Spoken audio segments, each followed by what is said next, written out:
Hello friends, welcome to the Sapna's Homeschooling YouTube channel, and today we are going to learn an encounter of a special kind. नमस्कार विद्यार्थ्यांनो, आज आपण an encounter of a special kind बघणार आहोत. Special kind आता kind म्हणजे आपण kind हा शब्द कसा येतो? काइंड म्हणजे वस्तू, प्राणी, कोणी काइंड. पण खास अशा व्यक्तीसोबत आपली काय होणार आहे? भेट होणार आहे, चकमक होणार आहे किंवा अचानक एखादी गोष्ट घडते तेव्हा तर एन्काउंटर, जसं पोलिशी भाषामध्ये आपण एन्काउंटर हा शब्द ऐकला असेल की एकदम एन्काउंटर झाला, अचानक केलेला हल्ला असतो तो. तर इथे आपली एक अचानक अविस्मरणीय अशी चकमक किंवा भेट होणार आहे.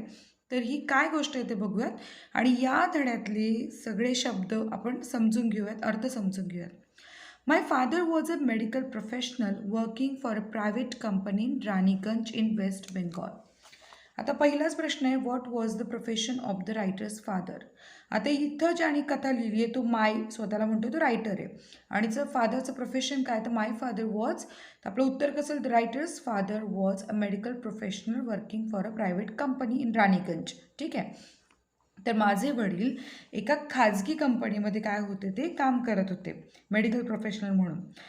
The officers of the company were housed in individual bungalows inside a large campus. आता जरी खाजगी कंपनी असली तरीसुद्धा त्यांनी राहण्याची जी व्यवस्था केली होती तो एक मोठा एरिया परिसर होता ज्याच्यामध्ये वेगळे बंगलो होते.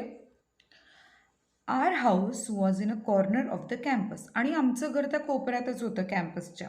The officers club was adjacent to the boundary wall of our garden. मोठे मोठे बंगले असतात ना, तिथे क्लब्स असतात, क्लब हाऊसेस असतात. तर तिथे ऑफिसर लोकांचा जो क्लब होता ना तो आमच्या बाउंड्री वॉल जी होती त्याला लागूनच, ॲडजसंट म्हणजे त्याला लागूनच तो क्लब होता. The compound was luxurious with a green grass, colorful flowers and a host of tall and majestic trees. आपल्या डोळ्यासमोर तिथला परिसर यावा त्यासाठी लेखकाने खूप छान असं वर्णन केलेलं आहे. लेखक म्हणतोय की रंगबिरंगी फुलं, हिरवळ, अनेक उंच डेरेदार वृक्षांनी तो परिसर कसा होता? बहरलेला होता.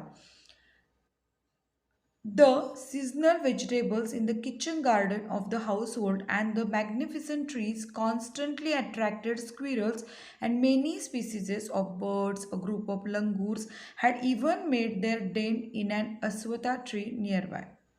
आता हे झालं वर्णन तिथलं. आता ते सांगतायत की तिथे जे सीझनल व्हेजिटेबल्स म्हणजे आपण म्हणतो ना मोसमाप्रमाणे येणाऱ्या भाज्या, किचन गार्डन म्हणजे काय की स्वयंपाकासाठी लागणाऱ्या ज्या भाज्या होत्या दर मोसमाप्रमाणे येणाऱ्या, तर त्या घरासाठी लागणाऱ्या आणि मॅग्निफिसंट ट्रीज म्हणजे ते कसे होते, इतके असे बहारदार झाडं होती ना की त्या सगळ्यांना, त्या खारींना कसं होतं ते आकर्षण होतं आणि तिथे त्या कॉन्स्टंटली ते स्क्विरल्स खारी तिथे यायच्या आणि मेनी स्पीसीजेस ऑफ बर्ड्स, अनेक प्रकारच्या पक्ष्यांच्या प्रजाती तिथे यायच्या आणि शिवाय माकडांची एक जात आहे लंगूर म्हणून, ती तिथे यायची.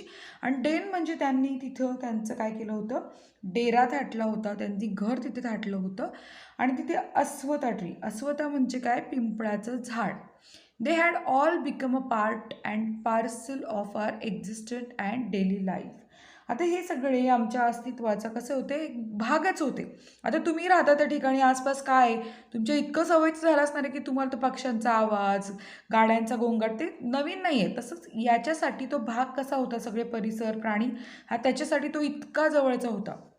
Describe the campus where the writer's family lived.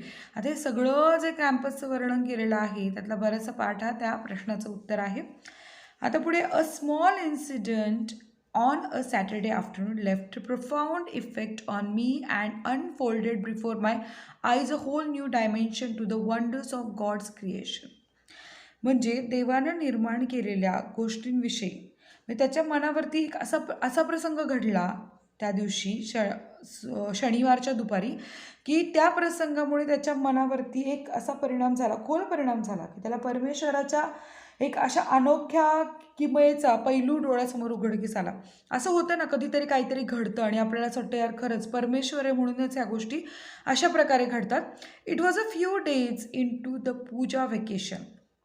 म्हणजे पूजा वेकेशन तिकडे देवीचं आणि ह्या पूजेचं खूप काय सुट्ट्या मिळतात आणि मग त्या पूजा व्हेकेशन होतं त्यावेळेस just like for any other child आपल्याला सुट्ट्या असेल तर आपण काय करतो आता मोबाईलचं खूप रस्तं आहे गेमचं खूप बरेचसे मुलं की ज्यांना पुस्तकं वाचायला आवडतात the holidays provided and opportunity for me to become engrossed in a various magazines and story books published specially for children in the festive season आता इथे तो काय म्हणतो की मला सुट्ट्या होत्या आणि सुट्ट्या लागल्या म्हणजे माझ्यासाठी काय होती अपॉर्च्युनिटी म्हणजे संधी होती कशाची की खूप वेगळ्या प्रकारची मॅगझिन वाचण्याची स्टोरी बुक्स गोष्टींची पुस्तकं वाचण्याची जी खास करून फेस्टिव्ह सीझन म्हणजे सुट्ट्यांच्या किंवा सणांच्या दिवसांमध्ये सुट्ट्या असतात त्यासाठी लहान मुलांसाठी स्टोरी बुक किंवा मॅगझिन्स निघायचे तर हा काळ बराचसा आधीचा आहे त्यामुळे त्यावेळेच्या गोष्टी तो सांगतोय एन्ग्रॉस्ड म्हणजे ऑक्युपाईड इन त्यात इतकं गुंतून जाणं तर गुंतून जाण्यासाठीची मला संधी मिळाली आहे आफ्टर अ हार्टी लंच तर हार्टी लंच म्हणजे तर ते हार्टी लंच म्हणजे काय की भरपेट जेवण झालं दाबून जेवण केलं आहे मी म्हणजे सफिशियंट अँड वेल होलसम म्हणजे पूर्ण पोट भरलं आहे माझं my parents and my younger sisters lay down for an afternoon nap म्हणजे पोटभर जेवल्यानंतर माझे आई वडील आणि माझ्या बहिणी काय करतात दुपारचं झोप काढतात and I settle down with a story book आणि मी मात्र माझ्या पुस्तकासोबत निवांत बसलो आहे The quiet afternoon presented the perfect backdrop for reading an adventure story. आणि मी मात्र त्याच वेळेला एक साहसी कथा वाचत होतो आणि साहस कथा वाचण्यासाठी एक मस्त माहोल तयार झाला होता कारण दुपारची वेळ होती शांत वेळ होती the silence was occasionally broken by the sound of my family snoring आणि तिथे इतकी शांतता होती की त्या शांततेला भंग फक्त माझ्या कुटुंबियांचं घोरणंच करत होतं द इंटरमिटंटचा अर्थ आपण समजून घेऊया अधूनमधून चर्पिंग ऑफ हाऊस पॅरोज म्हणजे घरामध्ये आमच्या बागडणाऱ्या चिमण्यांचा आवाज अधूनमधून येत होता the harsh cawing of a crow the shrill call of a kite म्हणजे तिथे अधूनमधून चिमण्यांचा आवाज येत होता त्याचबरोबर तिथे कोण होता आणखी हार्श कॉविंग ऑफ क्रो आणि कावळ्याचं ओरडणं काव काव पण चालू होतं shrill call of a kite flying high above the ground आणि त्याचसोबत उंचावरनं जाणारी जी घार होती तिचं कर्ण कर्कश ओरडणं पण चालूच होतं मिनिट्स टिक्ड बाय आणि काय झालं माहिती का क्षणार्धातच थोड्याच वेळात काय झालं बघा I became deeply absorbed in the book मी इतका डुबून गेलो त्या पुस्तकामध्ये गुंतून पडलो त्या पुस्तकामध्ये suddenly I heard a group of street dogs barking furiously in the distance म्हणजे जवळच थोड्या अंतरावर मी कुत्र्यांचं भुंकणं ऐकायला लागलो मोठ्या मोठ्यानं I chose to ignore the commotion म्हणजे गोंधळ thinking that the pack of dogs might have cornered a helpless किंवा हॅपलेस पिग म्हणजे तो म्हणतो की मला असं वाटलं की बहुतेक तिथे त्यांनी एखाद्या डुकराचं जे पिल्लू असतं ना छोटंसं त्याला बहुतेक हाफलेस म्हणजे अनफॉर्च्युनेट कमनशिबी असं डुकराच्या पिल्लाला पकडून ते आता त्यांनी बरोबर घेतलं घेरलं आणि ते भुंकतात but soon the barking become louder पण थोड्या वेळानं ते भुंकणं जरा जास्तच वाढलं अँड मोर ॲग्रेसिव्ह आणि त्या भुंकण्यामध्ये खूप असा खुंकारपणा ॲग्रेशन होतं म्हणजे असं खूप त्वेषानं ओरडणं चाललं होतं and the alarm cawing of a flock of crows added to the cacophony म्हणजे लाऊड हार्श नॉईज इतका जोरात कर्णकर्कश आवाज तो म्हणतोय की त्या कुत्र्यांचं भुंकणं त्या कुत्र्यांच्या भुंकण्याबरोबर कावळ्यांचं पण जोरात काव काव करणं वाढलं होतं I also heard the disturbance approaching closer आणि मला जाणवायला लागलं की ते जे डिस्टर्ब करणारं किंवा गोंधळ घालणारं किंवा अस्वस्थ करणारं जे ओरडणं होतं ते आता माझ्या जवळ येत चाललं असं मला वाटल्यासारखं जाणवलं curiosity got the better of मी आता माझी उत्सुकता काय झाली आहे की मला आता उत्सुकता बळावली आहे माझी the curiosity got the better of me leaving the book aside मी आता पुस्तक बाजूला ठेवलं I rush to the verandah आपल्या घराच्या पुढचा वरांडा असतो ना त्याला वरांडाच म्हणतात I rush to the verandah to see what was going on मी पळालो की नेमकं काय घडलंय I glance toward the roof of the club house आणि मला आधी सांगितलं होतं ना ते भिंतीलाच क्लब हाऊस होतं आणि त्या क्लब हाऊसचं जे छत होतं त्याला दिसत होतं ते बघितलं त्याने अँड सॉ समथिंग हॉरिबल आणि मी इतकं भयानक पाहिलं अ बिग मेल लंगूर म्हणजे माकडांचा जो लंगूरमधला मेल होता जो पुरुष होता तो मोठा male langur apparently the leader of its group नक्कीच तो त्या लंगूरचं लीडर असणारे was holding a baby langur in his hands. आणि त्याने एक छोट्याशा लंगूर बाळाला पकडलं होतं. अँड मर्सीलेसलीचा अर्थ होतो क्रुअली, म्हणजे क्रुअली कसं, अतिशय क्रूरपणे, being it all over with the definite intent to kill. त्याने अशा प्रकारे पकडलं होतं ना हातामध्ये की त्याला मारूनच टाकायचं होतं. So, the helpless mother of the baby and other lesser members of the Langur group were scattered on the roof of the building nearby watching the baby being killed. आता तिथला प्रसंग आपल्याला सांगितला आहे की तिथे त्या लंगूरनं पकडलं होतं, तो क्रूरपणे त्याला मारत होता. पण बाकीचे जे त्याची आई होती, बाकीचे जे लंगूर होते ते सगळे पत्र्यावर, त्या छतावरती पसरले होते, विखुरले होते आणि ते बघत होते की ते बाळ मरलं जाते किंवा मारलं जाते त्या ह्याच्याकडनं. I recall the terrible custom in the animal clan according to which a dominant male usually does not allow another male baby or adult to survive within its group.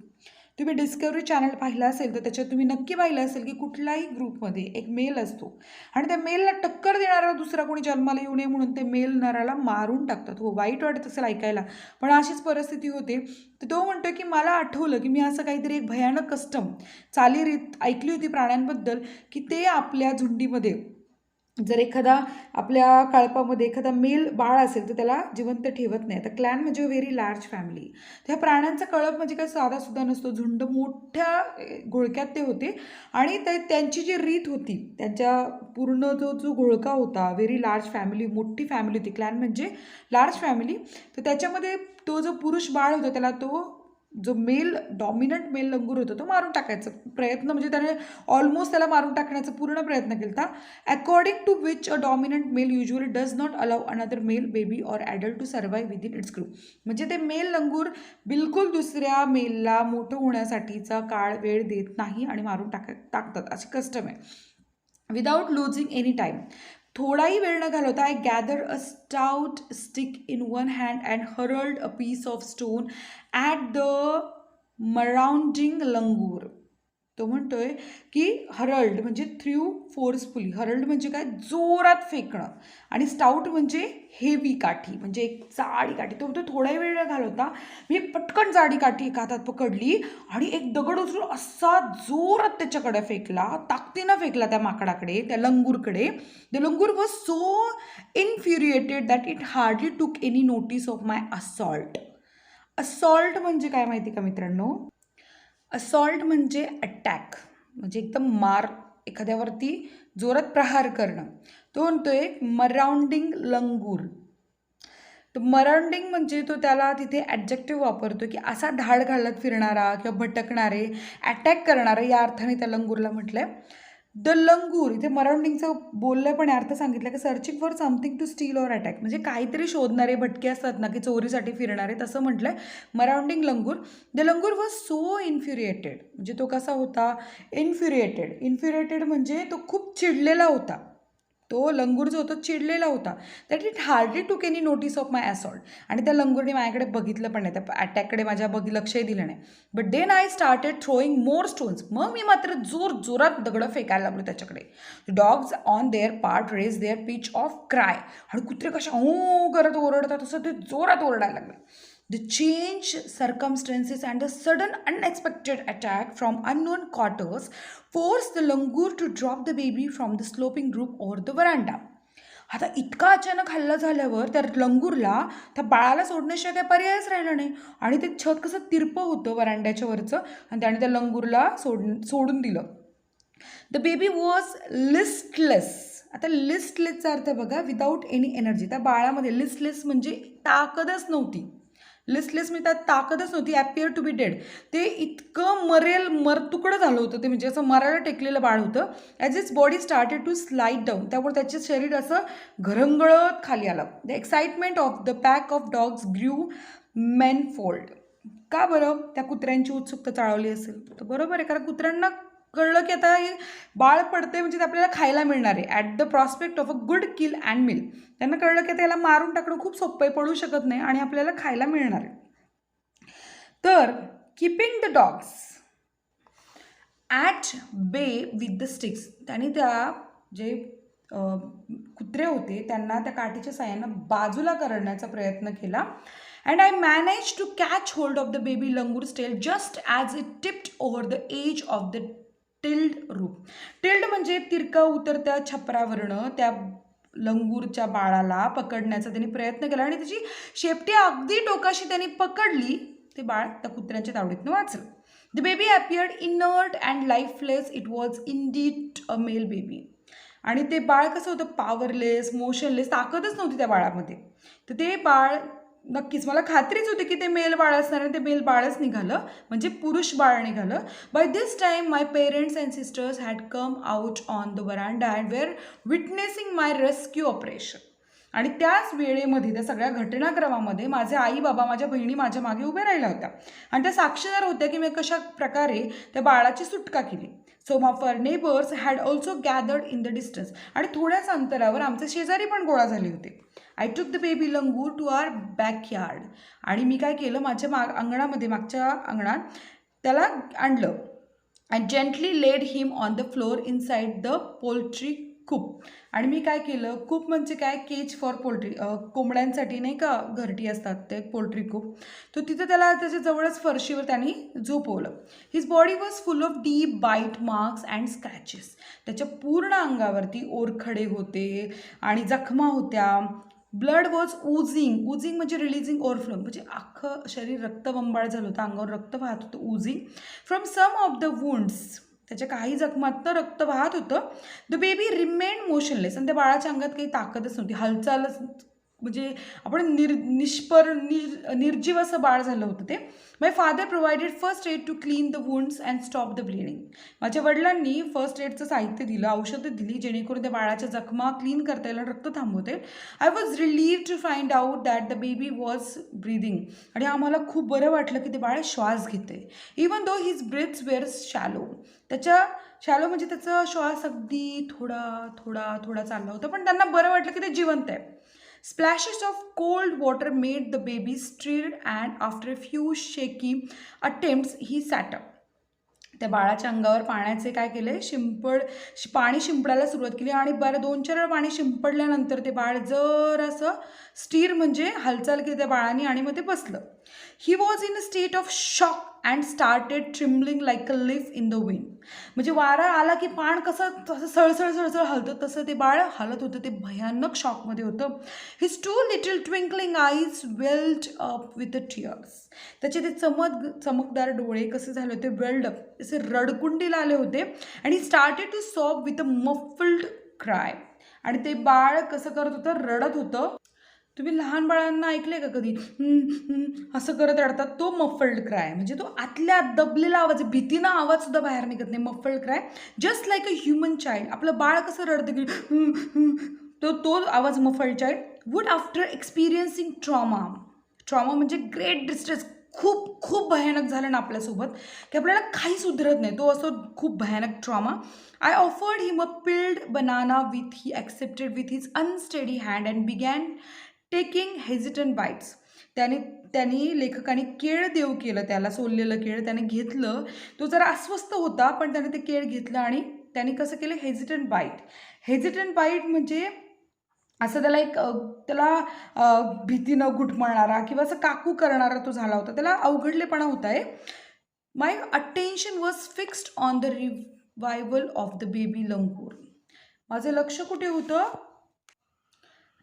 म्हणजे त्याला परत जागेवर आणणं, त्याला नीट करणं, याच्याकडे सगळं त्याचं लक्ष होतं. Suddenly I had an uncanny feeling. अनकॅनीचा अर्थ आहे की असा फील, म्हणजे तो एक असा स्ट्रेंज वियर्ड. अनकॅनीचा अर्थ आहे स्ट्रेंज वियर्ड, असा एक वेगळा विचित्र फील त्याला येत होता की बिंग वॉच, की मला कुणीतरी बघते. तुम्ही बघा, तुम्ही मुलगी असा ना तर मुलगा असा, पण तुमच्याकडे जर कुणी बघत असेल ना टक लावून, तुम्हाला कळतं कुणीतरी आपल्याकडे बघते, तो असतो uncanny feeling. I turned away from the coop and looked up. तो म्हणतोय की तिथं कोंबड्यांचं जे शेड केलेलं होतं ना, तो म्हणतो मी तिथून जर असं बाजूला झालो आणि बघितलं की की आपल्याला काय कोण बघते नेमकं. And there sat a mother langur on our kitchen roof. आणि आमच्या किचनच्या छतावर ती आई बसली होती. Watching every move I made. आणि मी प्रत्येक केलेली हालचाल ती टिपत होती.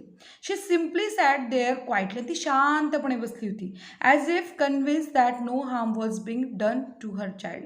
तिला खात्री पटली होती की माझ्या बाळाला आता कुठला धोका किंवा दगा बसणार नाही आहे. Meanwhile the baby sense the presence of his mother. आणि तेवढ्यात त्या बाळाला पण कळलं त्याची आई तिथे आली आहे. And started to sob and cry a little louder. बघा, आई दिसली की बाळाला किती रडू येतं की नाही. कोणत्या पण बाळाला, ते माकडाचं बाळ असेल तरी ते आपल्या बाळांसारखंच आहे. जसं त्याला कळलं आई जवळ आहे तसं त्याने मोठ्याने रडायला सुरुवात केली. I retreated from the door of the coop to allow the mother access to her baby.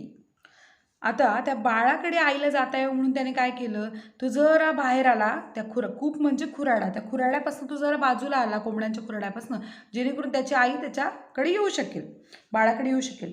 Immediately आणि क्षणार्धात the mother descended on the floor of the coop. ती पटकन त्या खुराड्याजवळ आली. Pick up the baby in her arm. आणि पटकन आपल्या बाळाला कवटाळलं. She gave the baby a thorough body inspection to check his injuries and then cuddled him. पहिलं ती आली, तिने तिच्या सगळ्या जखमा बघितल्या त्या बाळाच्या आणि तिनं घट्ट कवटाळलं टाईटली इन हर बॉसम. बॉसमचा अर्थ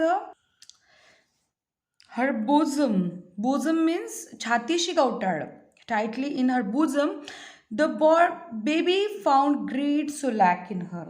आणि त्या बाळाला कसं वाटलं आता, त्या बाळाला शांती मिळाली, समाधान मिळालंय, दिलासा मिळालाय, कम्फर्ट मिळालाय, कारण आईनी जवळ कवटाळलं. सोलॅक म्हणजे कम्फर्ट अँड पीस.